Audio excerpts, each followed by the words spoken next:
দ্রুতই হয়তো সুখবর জানাতে পারব, বললেন নায়িকা কেয়া।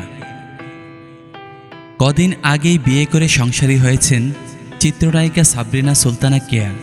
নতুন বছরের শুরুতেই বিয়ের সুখবরটি জানান তিনি।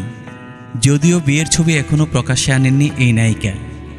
এদিকে বর্তমানে তার অভিনীত বেশ কিছু সিনেমা মুক্তির অপেক্ষায় রয়েছে, তবে এখনও নতুন কাজ হাতে নেননি বলে জানান তিনি। নতুন বছরে নতুন সংসার কেমন চলছে প্রশ্নের জবাবে কেয়া বলেন, সংসার বেশ ভালোই চলছে। এই নতুন এক যাত্রা, এ যাত্রায় আসলে ভালো ও সুখী থাকতে চাই। তবে আমার মা দীর্ঘদিন ধরেই অসুস্থ, পাশাপাশি বোনের ব্রেন টিউমারের অপারেশন হয়েছে। সব কিছু মিলিয়ে কিছুদিন আগে একটা খারাপ সময় পার করেছি। এখন মা বোনের টেক কেয়ার একাই করতে হচ্ছে আমাকে।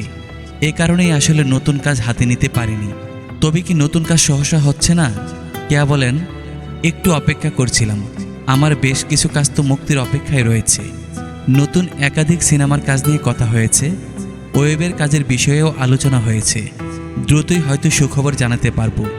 আমি নিজেও অধীর আগ্রহের অপেক্ষায় আছি ক্যামেরার সামনে দাঁড়ানোর।